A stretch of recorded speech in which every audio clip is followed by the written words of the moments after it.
Welcome back, you lovely people, to the latest episode of Cowland on Cars, the YouTube channel that answers the question, what if Jay Leno's garage went straight to DVD?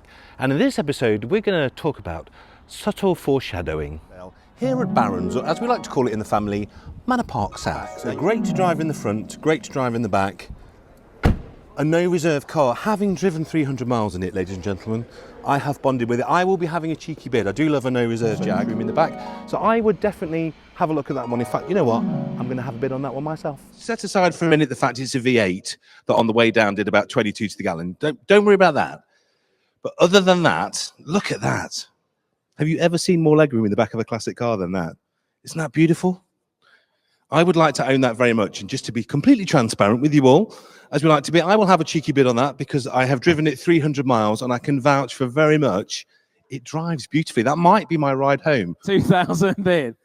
2-1. 2,050. All right, we're going the right way. 2-1. 2-1 bid. Paul's in the lead. £2,100 bid. You're out. Well, thank you for your bid, sir. 2,100 bid. On the floor, and we're selling it at 2,100. He's got his number out. He's all ready. Are you sure? He's sure. 2,100 for the first time. 2,100. Second time. Third and last. Sold at 2,100. Bidder 948. Congratulations, Mr. Cowland. Well done, you. Yeah, that was about as subtle as a house brick, wasn't it? I think a decent solicitor would have called that a degree of premeditation. Luckily, buying old cars isn't a crime as yet. Might be one day, you never know. If it is, 20 to life for me, I'm afraid. But that brings us on to the outcome of that auction, which is this. In a move that surprised absolutely nobody, least of all Mrs. Cowland, it came home. What were you going to do? I'm at the auction. I've got no lift home because I dropped another car down there. It was 2,100 quid for a V8. I mean, a 4-litre V8 with 71,000 miles and a full service history. I think that's worth 1,500 quid all by itself, and a perfect gearbox, and a great back axle. I would never split this car, it's too nice. But it's worth more as a parts car than I paid for it, for sure, for sure. Is it nice? From where you're standing watching the TV, absolutely, it's lovely, isn't it? When you get closer, things are a little different. Now, we'll come to the drive in a minute, but let's talk about the paint. The paint, as you can see, is very hologrammy, very swelly. You'd kind of expect that for a 27-year-old car that's never been washed properly. What it also has is a lot of lack appeal. The nice thing about this car is it's never been painted, so everything I can see is what the factory put on.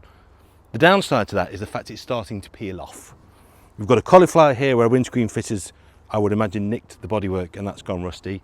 And on almost every panel, I've got significant paint and lack of damage, or it's coming off altogether. So that's to do. Get your violin out. What I do really like about this, it's on the little tiny 16-inch Sovereign wheels, so they ride beautifully, but you'll also notice that the tyres have shot it, absolutely shot it. So they need replacing very quickly. The cracks in the sidewalls, on the near side rear particularly, I can almost see through them.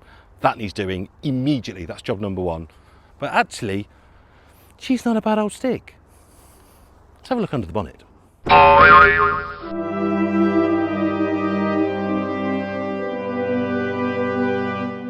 Now, I do enjoy a V8 engine of any capacity, any displacement, any flavour really, but this 4-litre V8 is beautiful. I've got this in the XJ behind me. It's a great engine. That's done 101,000. This is a baby. She's done 71,000 with a mega history. I think all change, check over service, there's another 100,000 miles in this baby. I am convinced of it. And I know I've got money to spend, I know I've got paint work to do. The interior's got a few little things. I've just noticed someone's done a lovely fag burn right in the middle of the centre armrest like you used to get in the 90s when everybody smoked. So I need to spend some money, I need to go to some places, but if you're driving there behind a 4-litre V8, it just makes it a bit better, doesn't it? It just makes it a bit more palatable.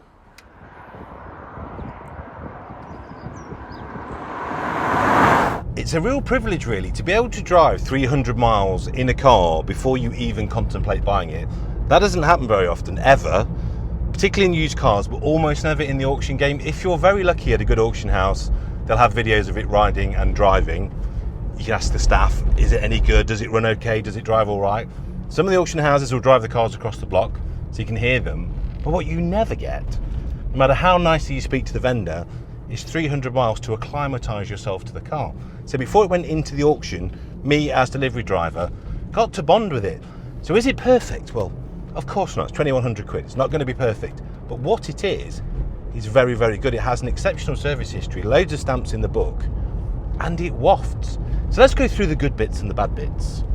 The good thing is it's a 4-litre V8 automatic. The gearbox is great. The car has only done 71,000 miles, which is fantastic. With a good history, a good Jag should easily do 150, and a really well maintained one. I've seen them doing 250,000 miles, particularly on this engine. So that's the good news. Shouldn't be too hard to get it going absolutely perfectly. There's a bit of a grumble from the near side front wheel bearing that we need to sort. The brakes are longer in their travel than my XJ8. I'm lucky enough to have a short wheelbase version of one of these. Executive spec, much lower down the tree, but that car has phenomenal brakes because I've changed the lines, the calipers, so the brakes feel a little bit spongy. What else? We're looking around, there's a few scuffs and marks on the interior as well. I can live with that. The wood's nice, all the electric seats work, the memory positions work. It's got cruise, which neither of my other two XJs have. So as a motorway car, it's very, very good. I could see myself doing a lot of miles in this, but the big problem about that is, at the moment at least, it's doing abysmal MPG. Nobody buys a Jaguar XJ8 or a V8 Jaguar 4-litre expecting to do amazing miles per gallon, but my other V8 will get late 20s. I've even nursed it to 30 on a very steady run. This is doing 21, 22. Now I suspect very strongly, and I'm sure a few of you will sympathise with this, when you buy a car from a more elderly person, generally speaking, not always, I know some very fast old people, they drive it more sedately, like I'm doing now, well within the speed limit. And that on a V8 means the car's chugging all the time. And what happened when I drove it down to the auction down south? Now obviously when you're in a vendor's car, because you don't know the outcome of the sale, it was a no reserve sale, but you don't know if I was going to buy it, someone else was going to buy it. So you drive it accordingly, you drive it respectfully. But I just did a little drop into sport, one pull, once the engine was fully warm of course, to see what it would do, and then just the biggest amount of black smoke came out the back and the catalyst absolutely stank. So I very much suspect that that cat is full of soot and muck from a lifetime of driving around gently, which has been very good for the rest of the car, but I do think the whole engine just needs a very good clean internally. There's loads of ways we can do that, but it's all part of the project car fun, isn't it? If it was brilliant straight away, what kind of channel would this be? So utterly abysmal fuel consumption aside, which I don't mind because I think we can sort that. I know these engines will never make Greta Thunberg very happy, but they are reasonable, you know, 30 mpg, there or thereabouts for an old V8. 4-litre is fine, and she goes. If you put her into sport, she picks up her skirts and goes, and she's a big old girl, and she likes to run. But that's not what this car's about, is it really? This car is about wafting on a sea of torque, which this car has, an ocean of torque, really. It's absolutely phenomenal. It's also very nice in traffic. Here we are driving into the garage, and it's beautiful. I'm stuck in Nottingham's finest traffic, and she just wafts along. She doesn't get hot. I can put on my tape player. I also got, look at this kids, you'll love this, auction bounty we'll call this, when you buy an old car and in the car is old music. Now there'll be younger audience, not many because I see the demographic, there's a lot of middle-aged men on this channel and I'm all for that, that's what we're here for. This kids is a tape. This is how we used to listen to music before Spotify ruined it for musicians everywhere. There you go. I won't play too much of it because I'll probably get copyright struck. But it is nice, an old car with old show tunes, songs from the 50s. It's mellow. And that's the thing about a car like this, you don't need to drive fast to enjoy it. It is very much about just wafting. It's so quiet. As you can hear or as you can't hear, there's just no engine noise in this car. I had my hands-free kit on earlier and I was just ringing a mate. And you couldn't tell, he couldn't tell that I was in the car making a call. It's so silent. So there you go, jobs to do, places to improve, but I think for 2,100 quid, plus fees of course, I think we've got a bit of a bargain there. It's funny, when you drive any old car, I think life slows down for you, but when you drive a car like this, I just want to drive everywhere at 30 miles an hour, even on the motorway. Probably quite dangerous really. In summary then, I think for the money I've paid, I could not be happier. These XJs will probably never be worth a huge amount of money. If you look at the Series 1 and Series 2 prices, they're in the teens, 20s for really exceptional cars now. What would these be worth, these 308s? I don't know. Maybe they could get to a 5-figure car, couldn't they, for a really nice one? But the honest thing is I don't really care. I've always said that these mainstream cars from quality manufacturers of the 1990s, the late 90s, so you've got airbags, you've got traction control, you've got ABS, you've got all the things that make a car livable and practical every day that you can buy for £1,000, £2,000, £3,000.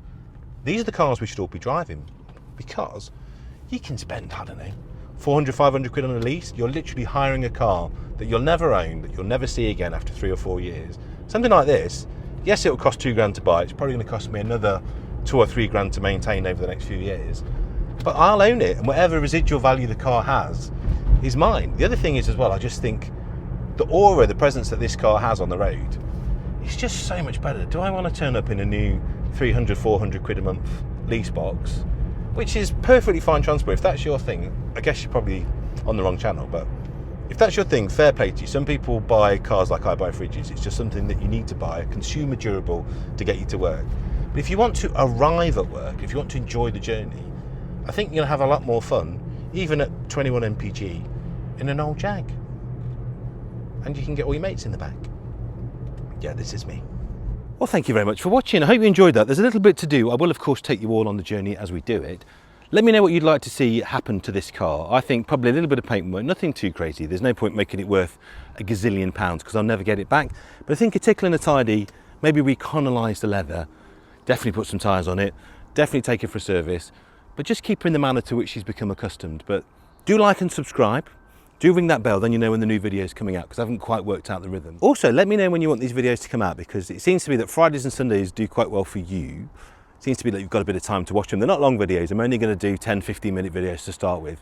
Maybe we'll get into the cinematic masterpieces later in the day, but Fridays or Sundays, what would you like to see? But once again, thank you for watching. Thank you for stopping by, and I'll see you next time.